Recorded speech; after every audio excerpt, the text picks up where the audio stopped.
Today on Straight Talk Africa, the challenges of the politics of succession in Africa. That discussion is coming up next right here on Straight Talk Africa.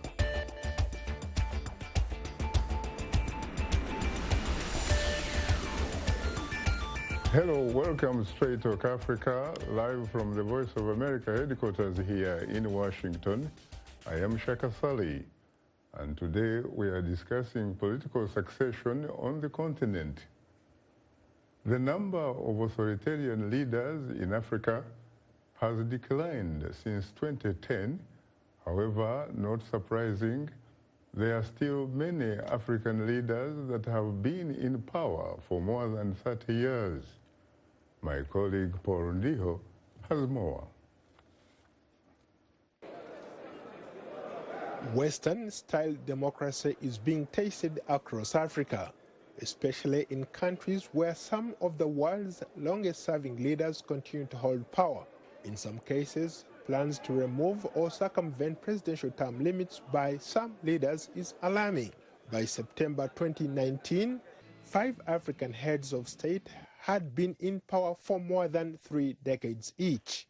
Theodore Obiang Nguema Mbasogo, age 77, has been president of Equatorial Guinea for 40 years. He is arguably Africa's longest-serving president. Paul Biya, 86, has been president of Cameroon since November 1982, the second longest-serving leader on the continent with nearly 37 years in office. Yoweri Museveni, 75, the president of Uganda, has been in power for 33 years. He was re-elected to a 5th term in February 2016.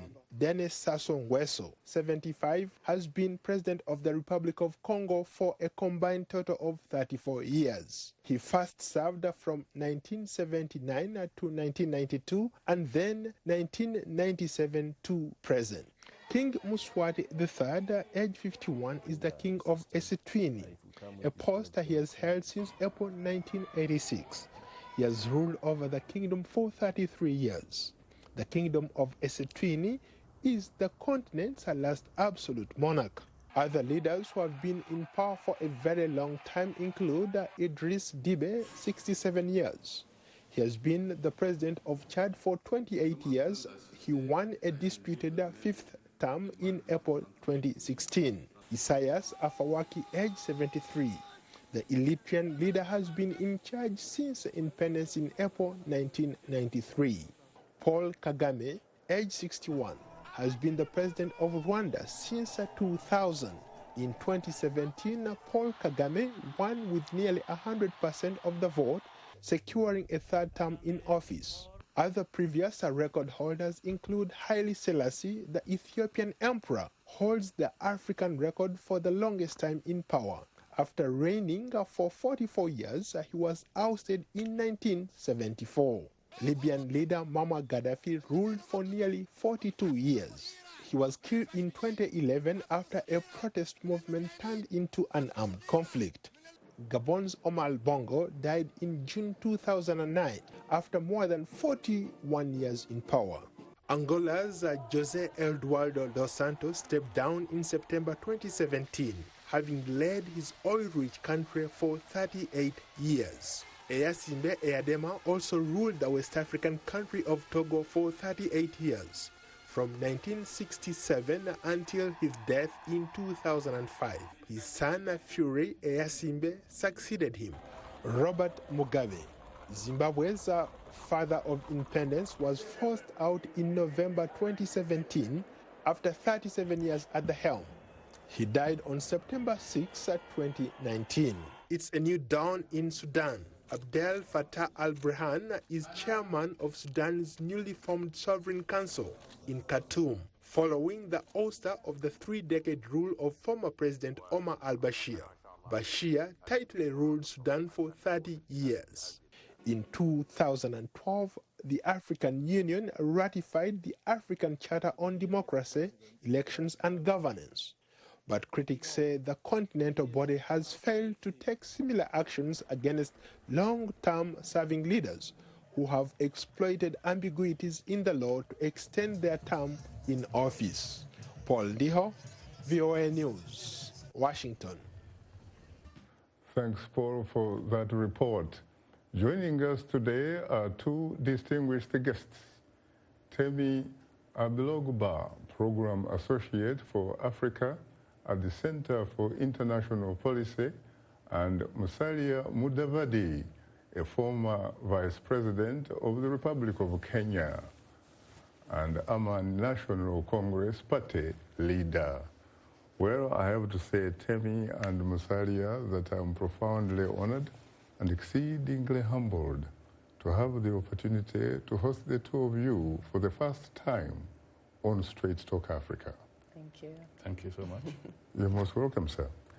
Let me come to you immediately, Temi. You come from Nigeria, Yes. the most populous nation on the African continent. Yes. And there is a saying that for every 4 Africans, one may in fact be a Nigerian. And that comes with the responsibility, because there are people who say, if Nigeria can get it, the rest of Africa will follow. How do you react to that? Yeah, of course. Because of Nigeria's size and scale, it holds a great position to be a leader, in Africa, not only in the West Africa region, but for the whole continent. Not to mention, of course, that it does have the largest economy Exactly. on the continent. What about Mr. Mudavadi? You come from Kenya, That's right. a country that is obviously a regional power in Eastern Central Africa. What about Kenya? There are also people who say if Kenya can get it, that region will find no choice but to follow. How are you doing so far? Well, we are doing fairly well, I would say. If we just pick it up from what we have seen, we have demonstrated that it is possible to have a fixed term of 2 years, of 5 years each, giving a maximum of 10 years in office. And we have done it. We have seen it now work for the last 3 presidents, and we believe that that's the way to go. That came after the second president of the Republic, your former boss, Yes. Daniel Toroitik Arap Moi, had actually served for about 24 years at State House. Is that correct? Yes, yes. In fact, the first president served for 15. And then he was succeeded, that is Jomo Kenyatta. That is correct. And then he was succeeded by Moi, who served initially for 10 years under the single party regime. And then our constitution was amended in 1992 to facilitate a re-emergence of multi-party politics. And in that amendment, we then secured a limited term for the presidency. That is a maximum of 2 5-year terms. So Moi cunningly then argued that a constitution cannot be enacted retrospectively. So he insisted, and he argued his way out, that he needs to serve his first and second term if he's elected under the new constitution. And therefore he then added another 10 years, and he retired in 2002. But in fairness to Mr. Moi, he oversaw what you would call a peaceful, smooth transfer of power from himself to President Emilio Mwai Kibaki. I agree with you, Shaka. On that score, he did not in any way attempt to prolong his stay. Once the constitution had been amended and he had managed to serve for an additional 2 5-year terms, he may not be credited a lot, but in reality, we cannot get away without acknowledging that the fact that he decided to hand over power constitutionally in accordance with the new constitution was a very important legacy that he left. And we have seen his successor Kibaki do the same. And we anticipate that Kibaki's successor, who is Uhuru, and is now serving his second and final term, will also do the same. Mr. Moi clearly set a positive precedent. He did set a positive precedent. He managed his exit. Yes, he did manage his exit. He handed over, not in a very colorful ceremony. In fact, he was being vilified. That is true. On that occasion. I remember the optics. Yes, the optics were not very pleasant. No, but at the end of the day, when Kenyans look back in terms of hindsight, just reflecting, he did the right thing. He handed over. His preferred candidate at that time was Uhuru Kenyatta. You were the running mate. I was the running mate for Uhuru. We had not won the election at that time, but he did not in any way attempt to manipulate a situation where his preferred candidate would succeed him. Once he realized that the people of Kenya had spoken through the ballot and they preferred Honorable Kibaki, at that time, he accepted and went with the will of the people of Kenya. Mwai Kibaki, a man, of course, who at one time had been his vice president for about 10 years. That's true. But I think that, Musalia, we also have to give credit to the gentleman who happened to be the chairman of the Independent National Electoral Commission, Samuel Kivuitu. Yes, I think for the election of 2002, that is when Kibaki took over, Honorable Sam Kivuitu, who was then chairman of the Electoral Commission of Kenya, did a sterling job. In fact, he stood out as an icon in terms of institutions that conduct elections at that time and facilitate good processes. Unfortunately, his Waterloo came 2007? Came in 2007 when there are a few issues that happened. He cannot be solely blamed for everything, but maybe he did not read the writing on the wall at that time, because certain aspects which now showed that the electoral process was being manipulated, he presided and did not speak to those concerns. And by the time he was conducting the election of 2007, he was not totally in control. The electoral body had been hijacked by the state, by what you might call the deep state, and therefore he could not control the situation anymore. So it's unfortunate that Kivuitu, who had distinguished himself 5 years earlier, left the electoral management process in 2007 with his head down, which is really unfortunate. I have to confess that he told me during our lunch at the Intercontinental Hotel a year later that he was intimidated, he was threatened. As a matter of fact, he named a gentleman by the name John Michuki, who was a very senior cabinet minister, who threatened to withdraw his security unless he signed the paper that Mr. Kibaki had won re-election. Right. Well, we are faced with a situation where both men are no longer with us. That's true. That's both very true. Michuki and Samuel Kivuitu, both of them have since passed on. So we may not be able to get much more than what we got at that time.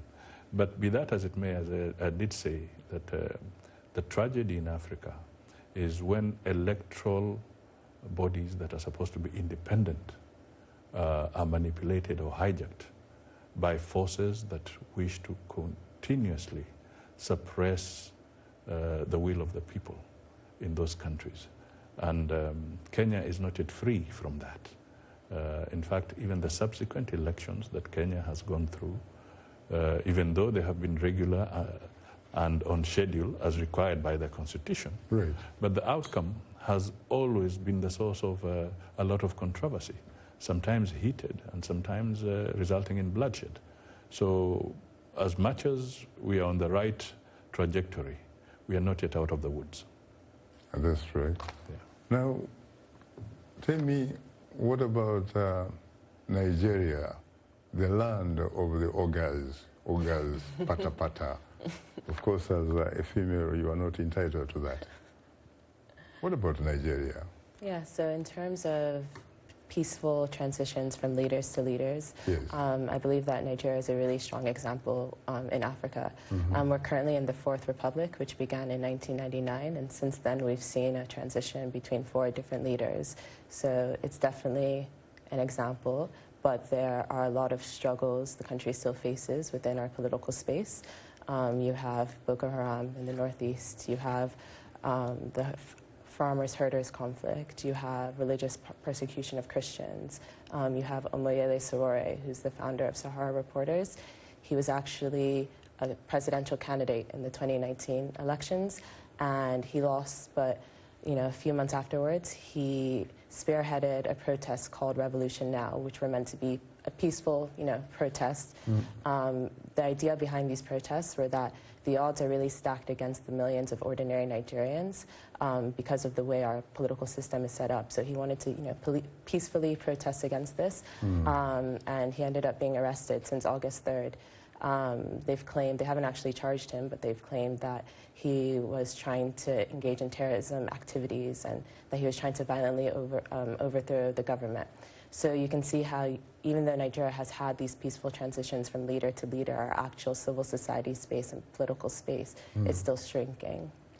Do you think that you have reasonably overcome the ghosts of 1993? We're talking about June 12th, when arguably the freest, fairest, transparent, most credible election was held in your nation's history, which was apparently won by multi-billionaire Mashoud Abiola. Turned out to be, at least according to the outgoing president, General Ibrahim Badamasi Babangida, it had been won by a wrong candidate, and so he decided to annul the vote. Has the country completely moved away from that? I think what happened on June 12, 1993 made Nigerians feel very strongly about the fact that they no longer wanted military rule. They already knew that, which is why they were trying to get Babangida out. But following him annulling the election, Abacha was able to have a coup, and he remained a military leader until he died in office. So I think that the Nigerian people, they find June 12th to be such an important day because they know that, Abiola rightfully won those elections, and they were the freest and fairest elections, like you said. And actually, Buhari last year, in order to honor Abiola's legacy, he changed Democracy Day from May 29th, 1999 to June 12th. So previously, it signified when, military rule had switched to civilian rule. But because of pressure from the Nigerian people, he switched it to June 12th to honor Abiola's legacy. So it just showcases how much Nigerians really care about free and fair elections. Very interesting.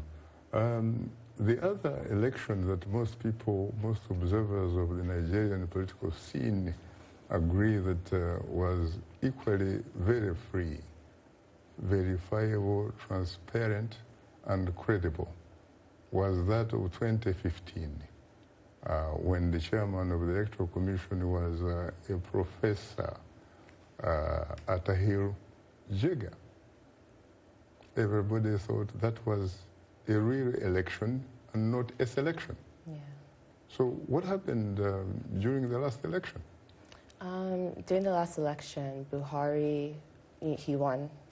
He's currently going through his second term as the president of Nigeria. I think that because the elections were postponed, it showcased a lot of voter apathy following those elections. A lot of people didn't actually come out to vote afterwards. You know, you had people traveling from abroad to vote, people traveling from different states within Nigeria to vote, and then it was postponed. So it created a lot of discouragement. People didn't really think that their vote mattered anymore. Really? Yeah. Now, Mr. Mudavadi, I know that you have aspirations of being the president of Kenya, which of course is your constitutional right. Why would you, for example, want to be president? What would be, for example, your vision? What is the vision thing for you? Well, I think one of the things that I would really want to point out is that Kenya is facing a lot of challenges, and all countries do.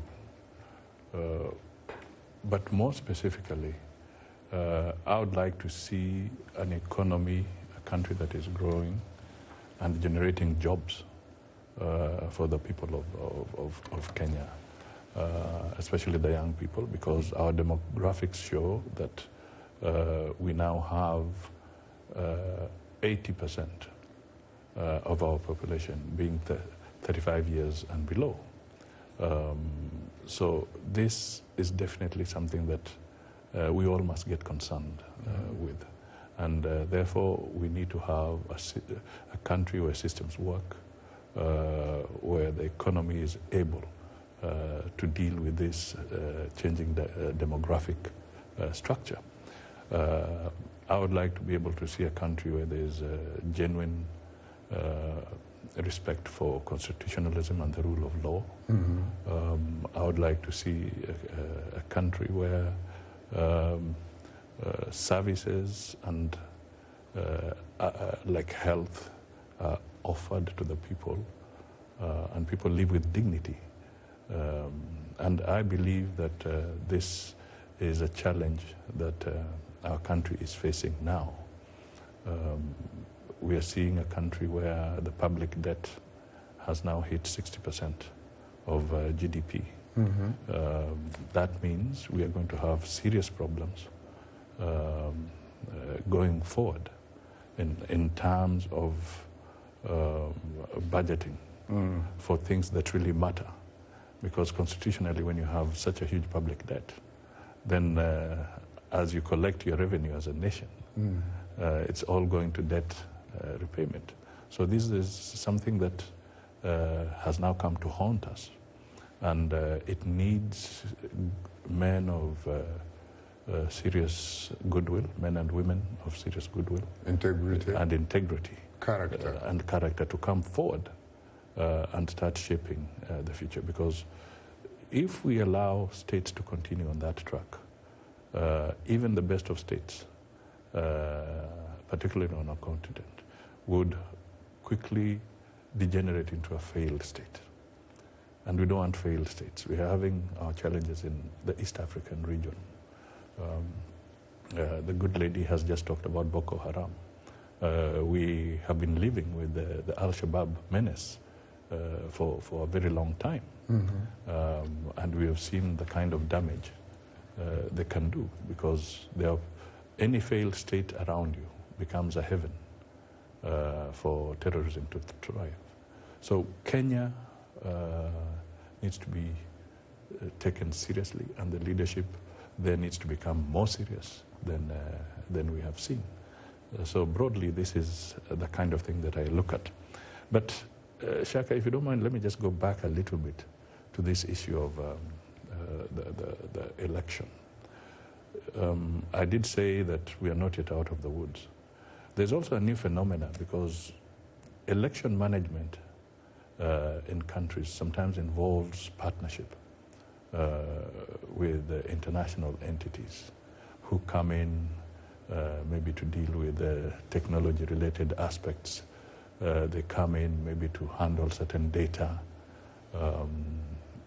related to election. Some of them come purely for commercial reasons. And some come in, and because of the appetite for the reward they will get, they become accomplices in manipulating election results and therefore subverting democratic practices in countries, and therefore getting people to lose faith in their electoral processes. So these are challenges that, again, we need to resolve. As I said, Kenya has had its challenges, and we saw an IEBC, an independent electoral body, that is now suffering from a very serious credibility crisis. Right. Commissioners resigned. To date, it has not been properly constituted. Now, as much as Kenya may pride itself in having been living up to election processes religiously, we must now interrogate the institutions that partner with us in this process of electioneering. Sounds good, and one might also give credit where it is due that at least you do have a reasonably independent judiciary system. Yes, we do. So far, so good. Because in the history of the continent, Kenya is the one that has seen a presidential election nullified by the Supreme Court. It has never happened before. So that was indeed a major stride. But of course, I'm sure you saw that the people who did not like the decision went ahead to actually threaten the very existence of the same judiciary subsequently. And we hope that that does not happen again. But we also saw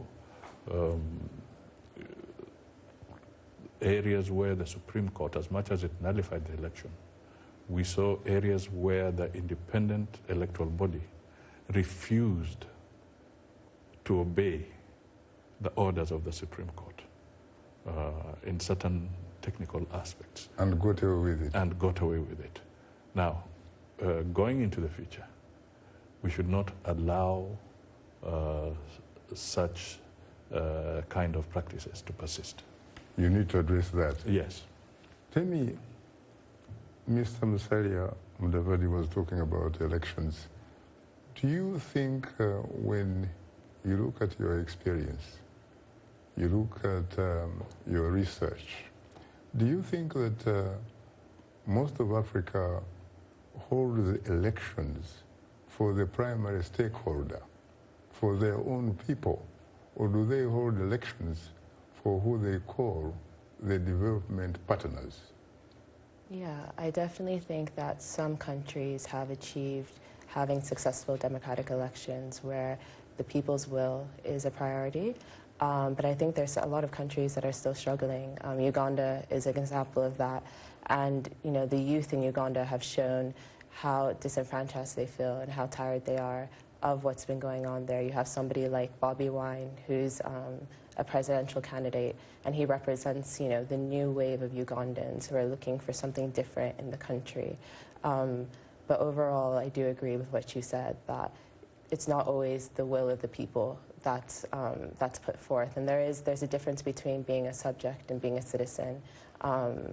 And a lot of that has to do with voters also educating themselves and making sure that they get civic education and they know what their rights are, and that, you know, obviously voter apathy is a result of poor leaders, but also sometimes voters not actually knowing the power that they have within their vote. So if you can have, you know, some sort of revolution in terms of learning and voters realizing what their rights are, it can help actually get people to the polls. Very interesting. Well, time is not our best ally. You are tuned into Straight Talk Africa. We'll have more of our discussion in a moment, so please don't go away, because we'll be right back with you.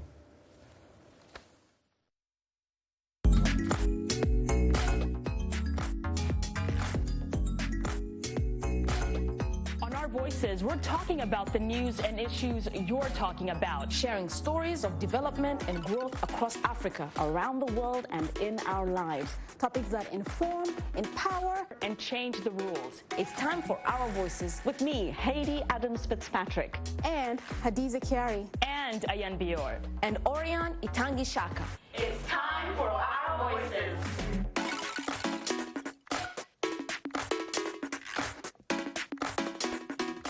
Not just the next generation of African leaders, they are today's leaders.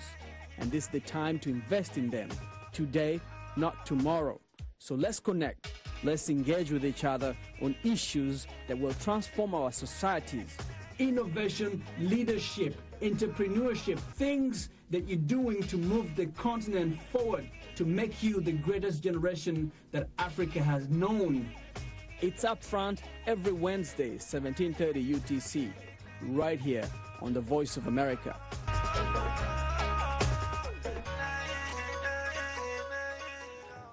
Today we are discussing the politics of succession in Africa.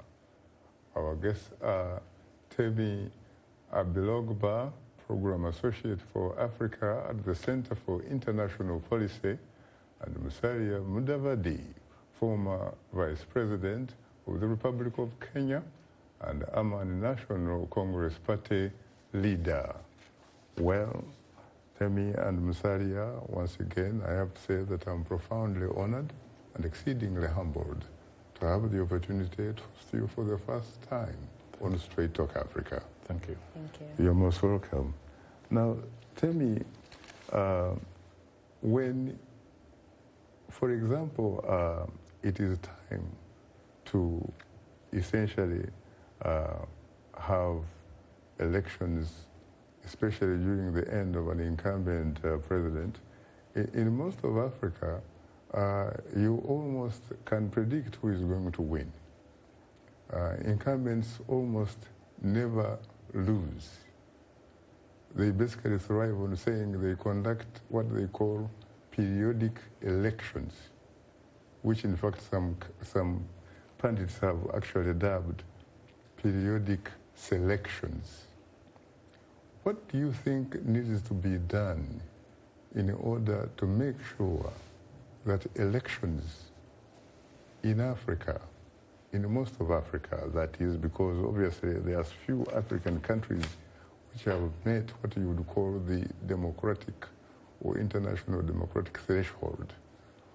What do you think needs to be done and must be done in order to make sure that when an election is held, the results of that election must reflect the will of the people, the will of the voters who cast the vote, and not the will of the individual who announces the results, or the will of the people who count the vote? Yeah, so I think one of the most important things is no voter intimidation, no election rigging or interference, no last-minute changes to the election days. I think those are things that are really, really important. And then also the political space that these governments are creating in the countries leading up to the election. So the way that journalists are treated, that the media are treated, that the opposition are treated. Because one of the key parts of a strong, healthy democracy is having an opposition. If you just have one party that always has power and no one's allowed to speak out against them, it doesn't create a space for freedom of speech. So I think those are really important parts to making sure that when elections come, they're free and they're fair. Now, Musalia, you've been there and done it. Mm-hmm. You know, when, for example, an individual wins an election and before he occupies the State House, he takes an oath of office. He is sworn into office.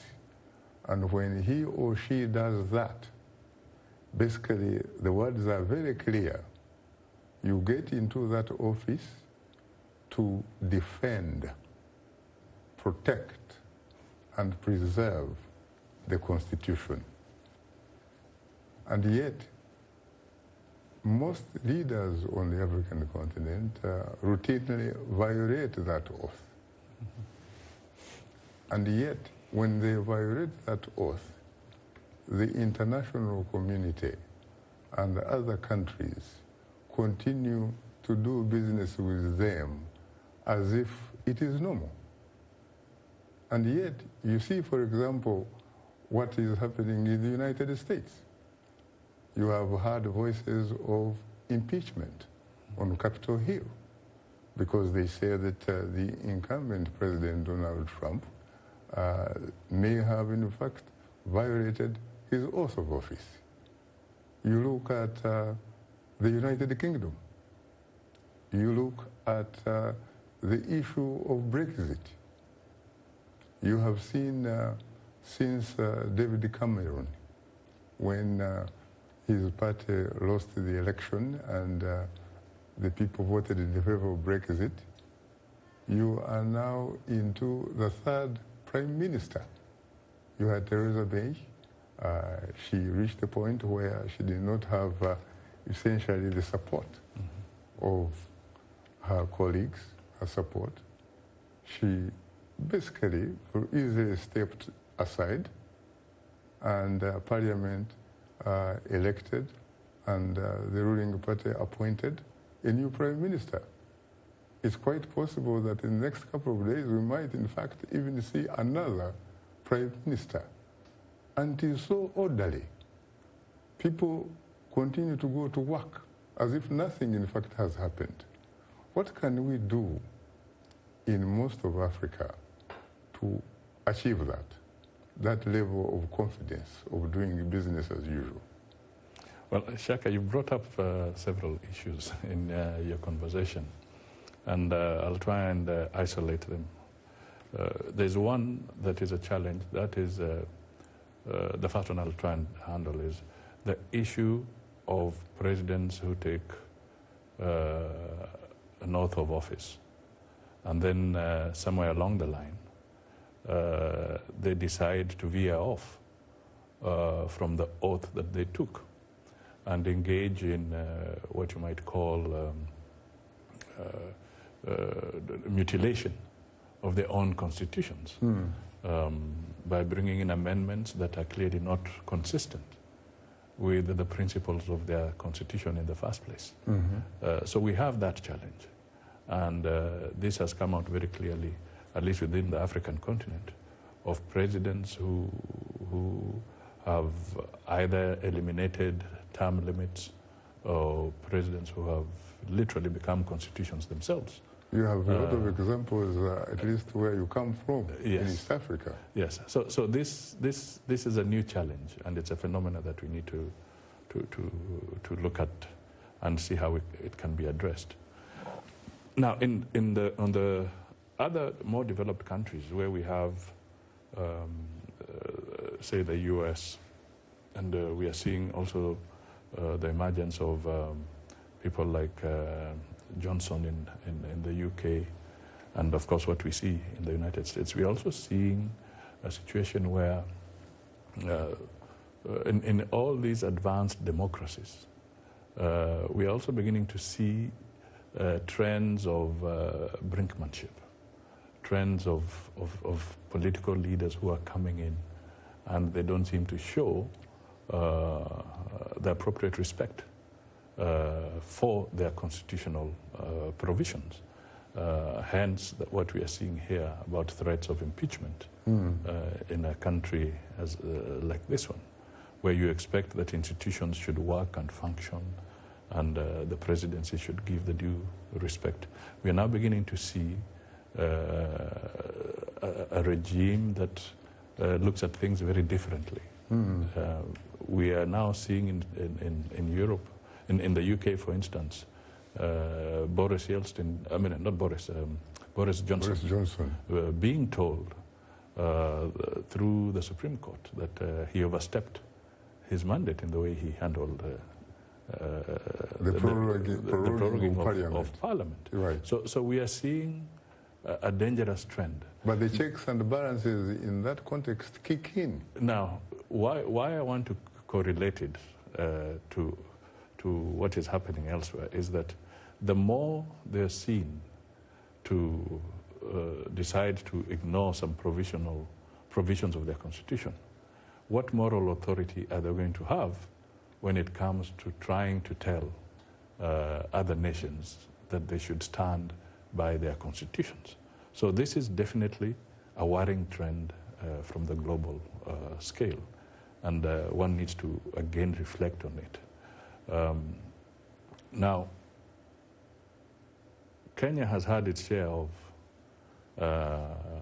amending the constitution, and not a very good one. The first constitution we had, and then the way it was mutilated along the way. And then now we have a new constitution, which came in through a lot of turmoil and in certain instances bloodshed. And now we are seeing a clamor again of people beginning to say, no, maybe we need to amend it. But in reality, I think the real issue is that those who get an opportunity to lead have not been implementing the provisions of the Constitution appropriately.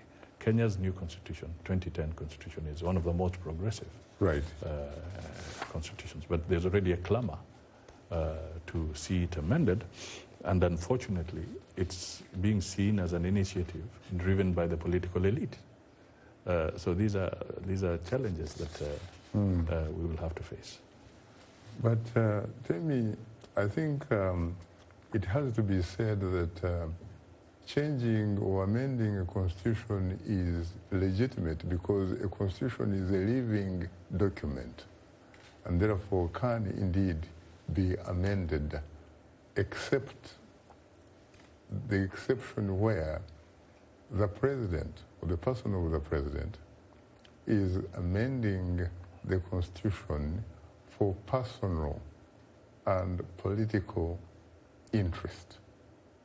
Yeah, of course. Yes. I think what you said, calling a constitution a living document, makes sense because the world is always changing, countries are always changing. Correct. Technology, the way the world works is always changing. So it's important to make that distinction. But if a leader is changing it in the lead up to the election for their own personal gain, then that's when it really becomes an issue. It becomes an issue, and when it becomes an issue, why doesn't it also become an issue for the international community? Because the last time I checked, it used to be that in Africa there would be military coups almost every weekend, and life would go on. But the international community reached a point, and indeed the African Union itself reached a point where they said, enough is enough. If you seize power through the AK-47, without the support, democratic support of people, we are not going to continue doing business with you as usual. Now, when you have presidents, as you have on the African continent, who have actually changed the constitutions for personal and political gain, why is it that the international community cannot say, wait a minute? That, in fact, is another way of a coup. We are not going to do business with you as usual. Yeah. Why can't they do that? Yeah, so I think the international community can be quite fickle about when they choose to become involved and not. I think sometimes powerful countries have their strategic interests, whether they be economic, whether they be political, that stops them, from getting involved in things that are not democratic and not okay. So I think the actual interest of those countries is what stops them from getting involved.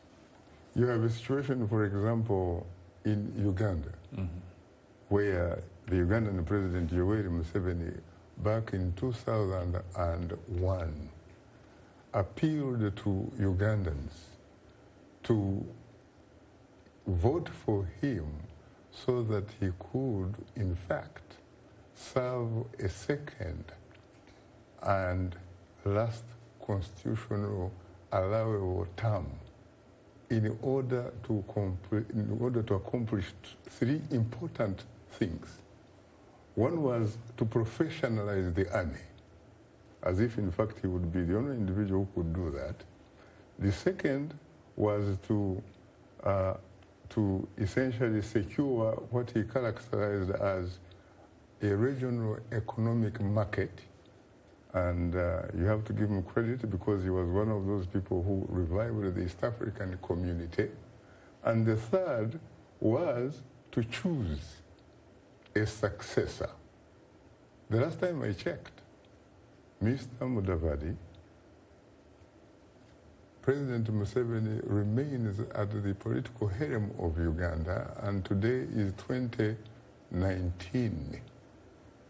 And he apparently intends to continue running for office until probably there is the issue of what you would call the issue of divine intervention. Well, that's... How would you comment on that?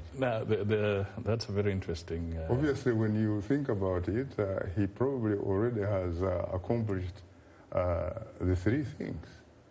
He must have professionalized the army, because I have seen a lot of senior military officers coming here for advanced training. He has also been participating in international peacekeeping programs with a professional army, a respected army.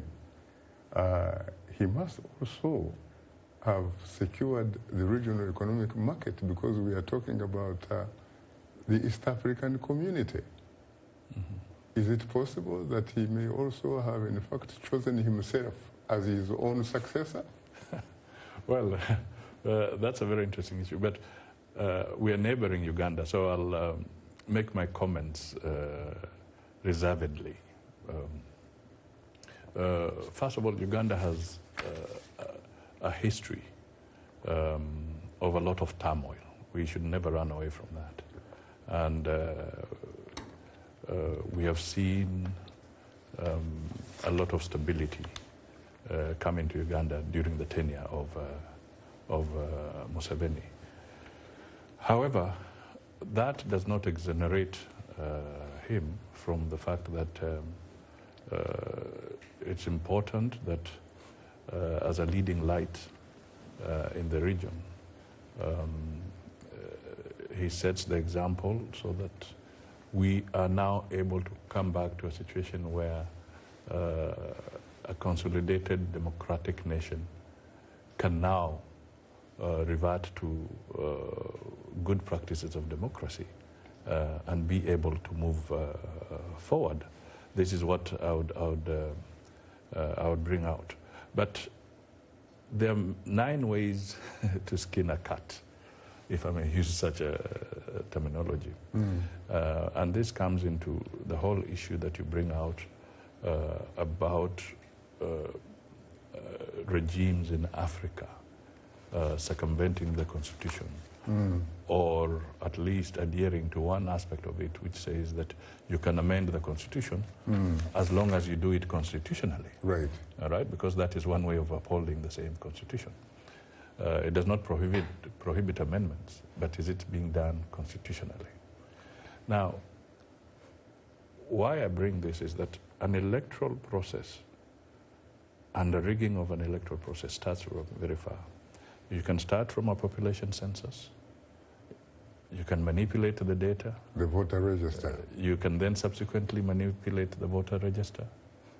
And then eventually you'll manipulate the election results. So when I was talking a little bit earlier in the show... You can also appoint, of course, the Electoral Commission. And the Electoral Commission. When I was talking about it earlier, I was saying that these are places, these are systems that are intertwined. And we need to look at them and examine every stage so that there's integrity at every stage of it. We had players like institutions like Cambridge Analytica, who I think were also being quoted as having interfered with the elections here. Even in Kenya and in other places because of manipulating data. All this data is interlinked. And that is another area that we need to look at. Because with that data, whoever is in control of it, and most likely it will be the government in power, working in collaboration with some of these institutions, they can then justify and try and argue why a constitutional amendment is necessary and what shape it should take, because they're in control of this kind of data. Now, this, I think, bearing in mind that the OAU said that we don't want to see military coups. I mean, the AU, we don't want to see military coups. Military coups are not recognized internationally. Therefore, these leaders in Africa have now learned about the alternative ways of skinning the cat. Precisely. And they're skinning the cat through this process that I'm talking about, and in the process extending their tenure. But I can tell you, people can be manipulated only up to a certain point. Correct. Beyond that, they react differently. Correct. And a case, a recent case on our continent is Sudan. Sudan. Where people power filled the void. You also had some time back Burkina Faso. Yes.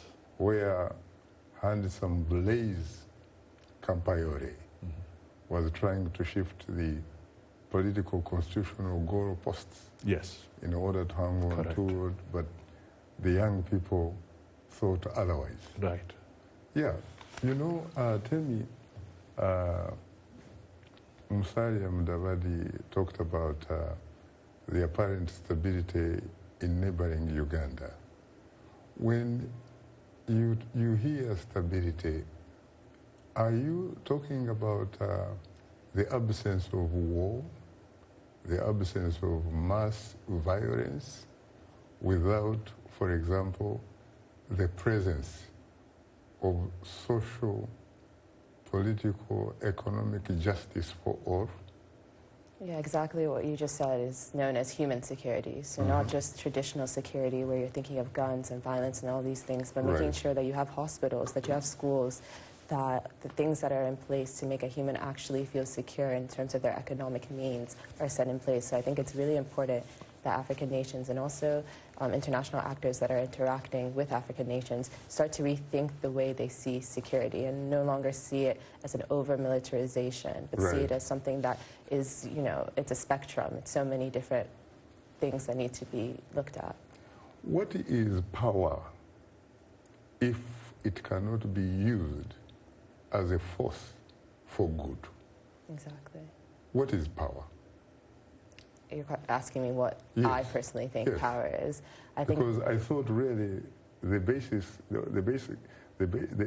reason why you need power is to use it as a force for good. For good, yeah. For example, improving the quality of life of your people. Yeah.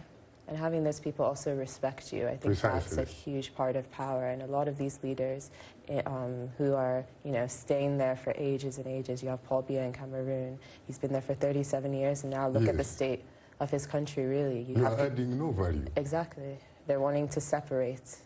How can you be there for so long and have that be the state of your country? There's obviously an issue. You are adding no value. You have no legitimacy. You're not improving the quality of your people. He is the sort of person sometimes that takes extended vacations in Switzerland. Exactly. At the Intercontinental. I've heard that's his favorite, for months. Yeah. On the backs of the ordinary taxpayer of Cameroon. Exactly. What kind of power is that? It's a power that's very backwards. I think in African nations, people tend to see public service as a way of making it, of becoming a millionaire, becoming a billionaire. They don't actually see it as an act of service, of coming to help their people. So I think also a reframing of the way that we actually see public service on the continent is also very, very important. You know, there is a saying that if wealth is gone, nothing is gone. if health is gone, something is gone. But if character and integrity are gone, everything is gone. What do you read into that? Yeah, I think that's an amazing quote. Who said it? Do you know? Or is it just something that people say normally? How do you react to that, Mr. Mudavadi? Well, I think it's a very deep comment. Apparently, I happened to have visited Cameroon some time back, and I was a guest representing the government of Kenya, or the nation of Kenya, at their independence celebrations. And I had an opportunity to traverse some parts of this country. You were in Yaoundé? In Yaoundé, but we drove several kilometers in different parts. A beautiful country. Yes, in terms of the greenery and the environment I saw. But in terms of infrastructure development, I wondered whether it was truly an oil-producing nation, a nation that is so rich in terms of even timber and so forth. And a country that, to use your words, that is stable. Yes. So, but one of the things that amazed me was that I know people celebrate their national holidays differently. You know, they can have a march past of some sections of their military or disciplined forces. They sometimes can have various dancers passing by in a carnival mood. But I can tell you, I saw the longest parade that I've ever seen anywhere in Cameroon. Interesting. And it went on for almost 2 hours. Let me ask you the last question. Time is not our best ally. Yes. And please attempt to answer it. Yes. What would you say is the single most important decision that you have ever made during your public service, and the single most regrettable decision during the same period? The most positive... 30 seconds. Killing one corruption problem in Kenya called Golden Badge. Stabilizing the financial system. Well, on that note, our guests today were Temi Ibirogba and Musalia Mudavadi. Thanks to our audience for tuning into Straight Talk Africa. In the meantime, get better, not bitter. And please remember to keep the African hopes alive.